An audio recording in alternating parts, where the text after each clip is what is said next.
स्वामी विवेकानंद। सभी धर्म हमारे अपने हैं।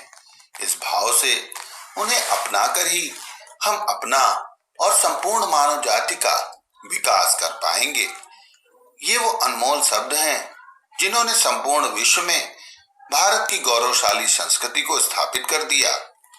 अमेरिका के शिकागो शहर में 11 सितंबर 1893 को जब विश्व धर्म सभा के मंच से स्वामी विवेकानंद जी ने ये शब्द कहे तो पूरी दुनिया मंत्रमुग्ध हो गई।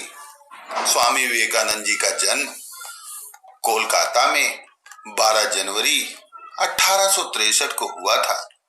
इनके पिता श्री विश्वनाथ दत्त एक बड़े वकील थे और माता भुवनेश्वरी देवी एक धार्मिक विचारों वाली महिला थी। बचपन में इनका नाम नरेंद्र था। नटखट बालक नरेंद्र के अंदर पिता के आधुनिक विचारों और माता के धार्मिक विचारों का अद्भुत समन्वय था। माता उन्हें रामायण, महाभारत और पुराणों की धार्मिक कहानियां सुनाती और पिता देश विदेश की प्रगतिशील बातें करते। इस प्रकार बालक नरेंद्र का व्यक्तित्व निखरता चला गया। शिक्षा के साथ कुश्ती, व्यायाम, घुड़सवारी और तैराकी ने उन्हें स्वस्थ, सुंदर और आकर्षक बना दिया। उन्होंने स्नातक की शिक्षा प्राप्त करने के साथ ही पाश्चात्य और भारतीय संस्कृति का गहन अध्ययन किया। दर्शन शास्त्र के अध्ययन के साथ उनके अंदर ईश्वर के बारे में जानने की जिज्ञासा जागृत हुई।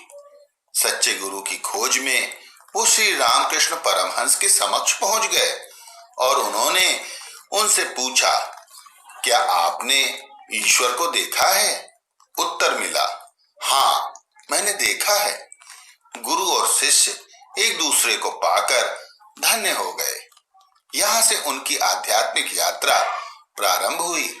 स्वामी रामकृष्ण परमहंस के धैर्य और प्रेम ने युवक नरेंद्र के दिल को जीत लिया। गुरु ने उन्हें अपनी समझ शक्तियां प्रदान की। गुरु के परलोक गमन के उपरांत 25 वर्ष की अवस्था में युवक नरेंद्र ने संन्यास धारण कर लिया और उनका नाम स्वामी विवेकानंद हो गया। गुरु के विचारों को जन जन तक पहुंचाने के लिए वे पैदल ही देश की यात्रा पर निकल पड़े। उन्होंने दीन दुखियों की सेवा में अपना जीवन अर्पित कर दिया। स्वामी विवेकानंद कहते थे कि यदि पड़ोसी भूखा हो तो मंदिर में भोग लगाना व्यर्थ है। सन 1893 में शिकागो, अमेरिका में विश्व के धर्माचार्यों का सम्मेलन होना निश्चित हुआ। भारतवर्ष के सम्मान और यश को विश्व मंच पर स्थापित करने के उद्देश्य से स्वामी जी अमेरिका पहुंच गए। सभा के अंत में स्वामी जी को बोलने का किसी तरह अवसर मिला। जैसे ही स्वामी जी का संबोधन प्रारंभ हुआ, अमेरिका वासी बहनों और भाइयों, ये सुनते ही पूरा हाल तालियों की गड़गड़ाहट से गूंज उठा। उनके अपनत्व भरे शब्दों ने सबका मन मोह लिया था। जहां अन्य वक्ताओं ने अपने अपने धर्म को श्रेष्ठ बताने का प्रयास किया था, तो वहीं स्वामी जी ने सम्मानपूर्वक सभी धर्मों को एकाकार करते हुए कहा, लड़ो नहीं, साथ चलो, खंडन नहीं, मिलो, विग्रह नहीं, समन्वय और शांति के पथ पर बढ़ चलो। स्वामी विवेकानंद जी के इस भाषण से संपूर्ण विश्व में उनकी ख्याति फैल गई। वह सर्वश्रेष्ठ व्याख्याता कहलाए। भारत को विश्व गुरु होने का गौरव प्राप्त हुआ। विश्व भर के लोग स्वामी जी के अनुयायी बन गए।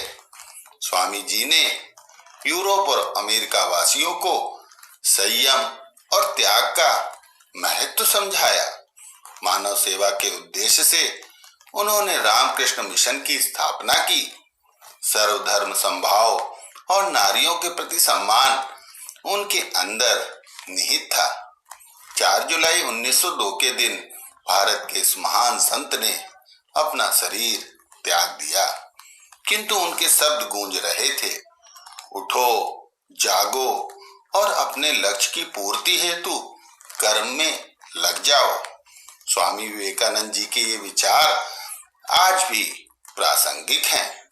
उनके सम्मान में उनके जन्मदिन को राष्ट्रीय युवा दिवस के रूप में मनाया जाता है। आप सभी को राष्ट्रीय युवा दिवस की हार्दिक शुभकामनाएं।